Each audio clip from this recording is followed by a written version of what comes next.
যদি ঘুম না ভাঙায় তাও তো বিপদ, আমারও বিপদ, ছেলে দুটোরও বিপদ। তাই বলে বাবা দোনো ছেলের গায়ে হাত মেরেছে, হাত রেখেছে, আর যেমন হাত রাখা ছেলে দুটোর ঘুম ভেঙে গেল। চাচা, এত রাতে তো আমাদের ঘরে কোনোদিন আসেন না। আজ কদিন থেকে আপনার বাড়িতে আছি, কোনোদিন চোখে আপনার পানিও দেখিনি। আর একটা কথা, আমার আব্বা কবে আসবে গো? যেমনি বলেছে আব্বা কবে আসবে গো, কাজে সাহেব তুই ছেলেকে তুলে বাবা বুকখানে নিল, ডগরে ডগরে কাঁদে, আল্লাহ গো এর বাবার মৃত্যুর সংবাদ আমি ছেলেগুলার সামনে এখন কি করে প্রকাশ করব, কোন মুখে বলবো? কিন্তু যদি না বলে তাও তো ছেলেরা ছাড়বে না, না শুনলে অবশেষে বলে বাবারে তোর বাবা আর কোনোদিন আসবে না, আর তোর বাবা কোনোদিন আসবে না, তোরাকে বেটা বলে আদর করবে না, তোরাকে সঙ্গে করে সোনার মদিনায় আর যাবে না। কেন গো? বলে তোর বাপকে ওই গাদ্দারেরা ইবনে জিয়াদের ওয়ার্ডারে গতকাল পাড়ার শেষে নিয়ে গিয়া দোতলা ছাদের ওপরে তুলে তাকে শহীদ করে দিয়েছে। যেমনি বলেছে শহীদ করে দিয়েছে, অমনি জানে বড় ছেলে আব্বা গো বলে জানে অজ্ঞান হয়ে গেল।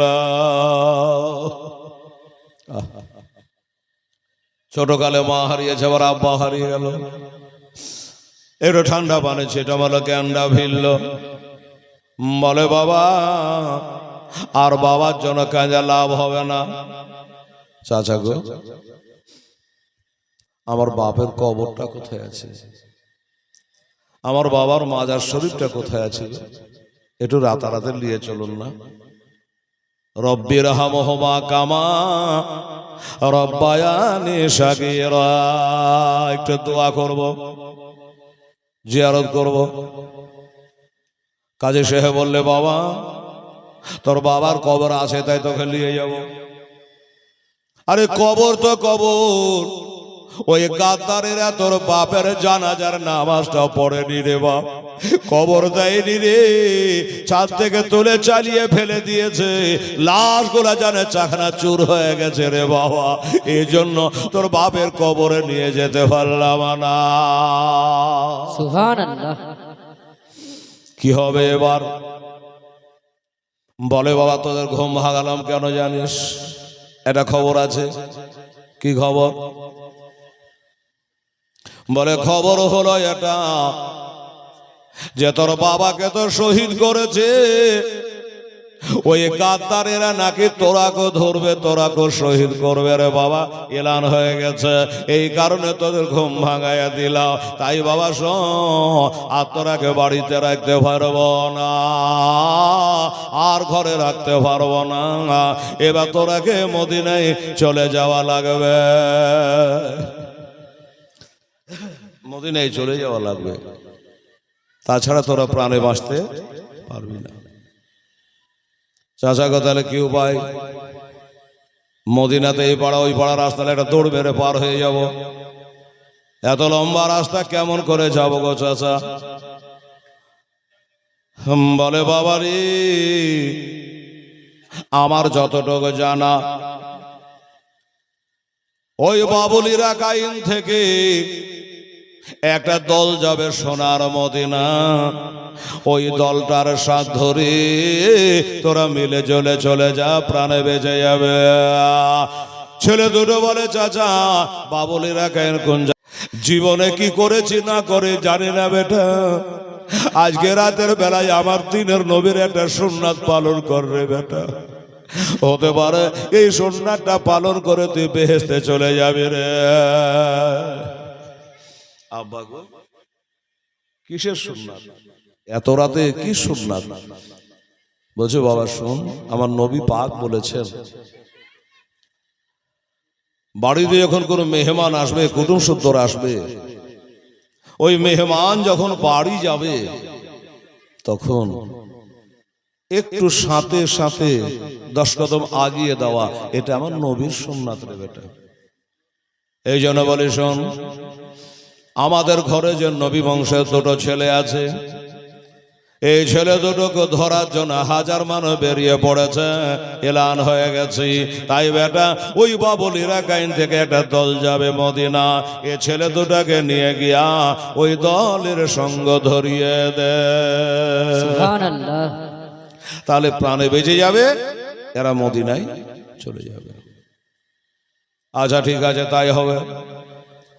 ছেলে দুটো চোখের পানি গলা মুছে দিয়া আদর করে সোহাগ করে বলে, বাবা কাল কিয়ামতের দিনে যেন নবীকে বলিও না, আলীকে বলিও না আমি তোমাকে বাড়ি থেকে তাড়িয়ে দিয়েছি। না রে বাবা, তাড়িয়ে দেই নাই। পাড়ার অবস্থা ভালো না, দেশের অবস্থা ভালো নাই, তাই তোমাদের আমরা দাওয়াত করে পাই না। কত ভাগ্যে পেয়েছিলাম ওই ইবনে জিয়াদের অত্যাচারে তোমাদের বাড়িতে রাখতে পারলাম না।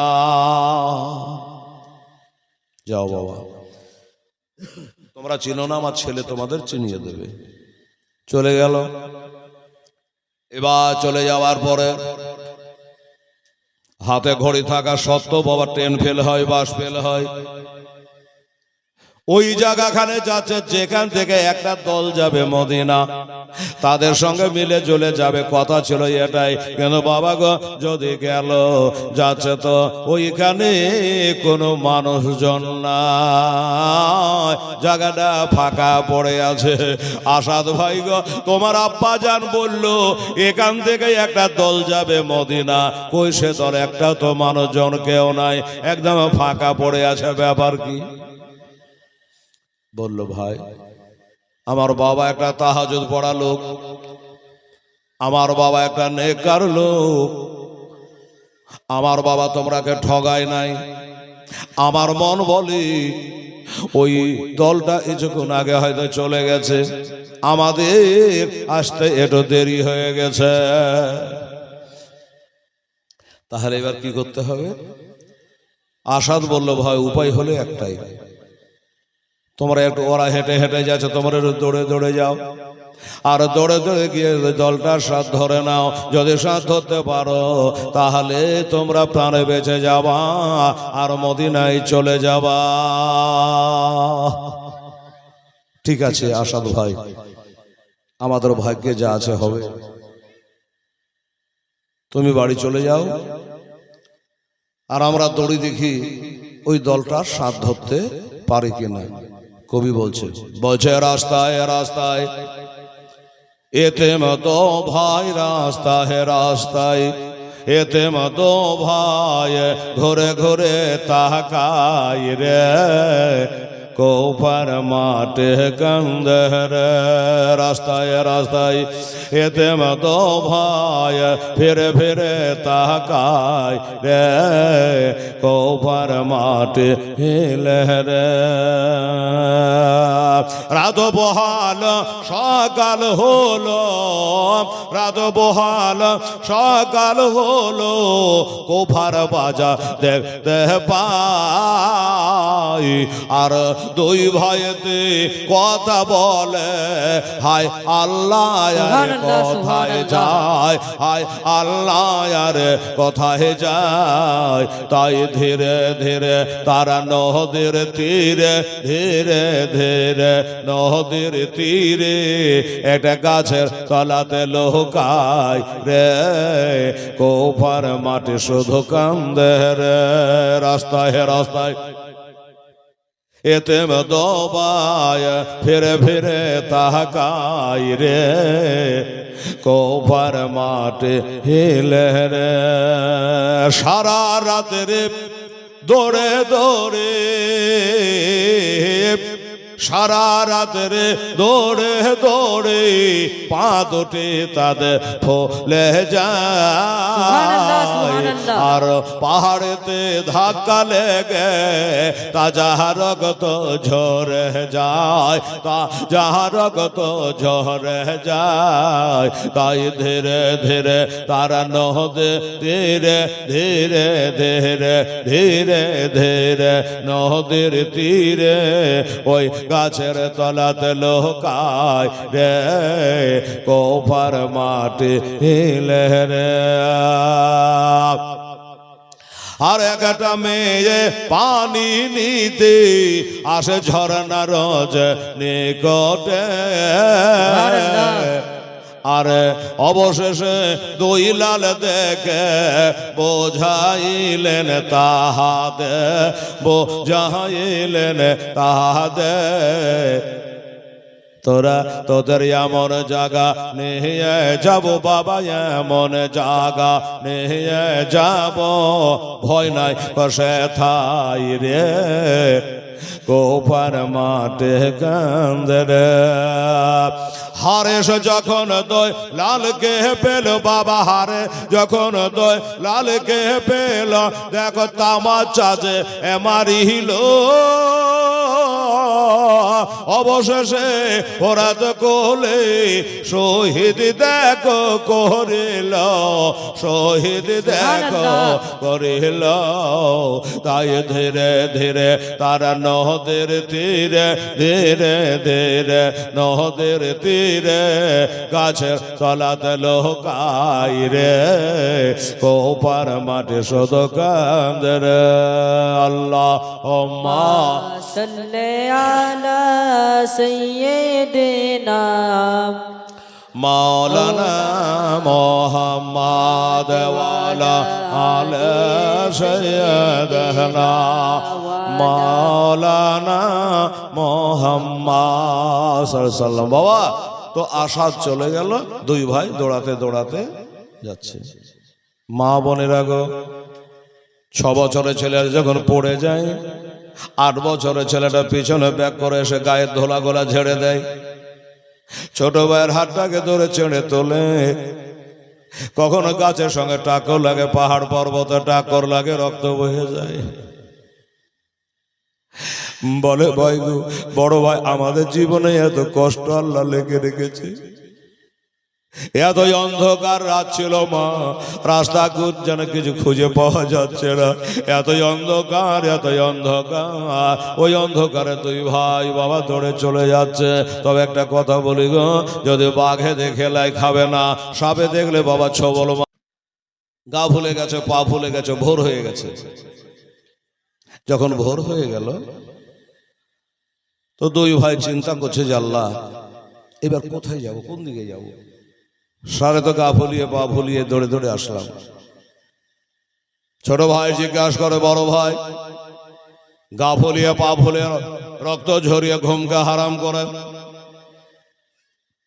খাওয়া দাওয়া সব ত্যাগ করি, এই যে সারা রাত্রি দৌড়ালাম, তোরা কত কিলোমিটার আসলাম, কয় মাইল আসলাম, কত কোষ আমরা আসলাম। বলে বড় ভাই কিছুই বোঝা যায় না, ছোট ভাইরে কিছু বুঝতে পারা যায় না। তো কত হলো, তাহলে কত হলো বাবা? 22, 4 5 20, এখানে 7 আছে 22, মানে দোয়া এখনো হবে না, আরো 3,000 লাগবে, মানে 25 বুঝাতে হবে। দেখেন তো ছোট ভাইটা বলছে যে বড় ভাই বলছে দা ভাই রে এটা কোন দেশ তাও জানছি না, আর লোকজনকে জিজ্ঞাসা করতে হলে ধরা পড়ে যাব। এই মায়েরা কথাই বলে যে এখানে বাঘের ভয় ওখানে রাত হয়, বলে না বাবা গো। গোটা রাত্রি দৌড়েছে, এবার গোটা রাত্রি দৌড়ে দৌড়ে দৌড়ে দৌড়ে বাবা ঘুরে ফিরে ওখানে পৌঁছেছে।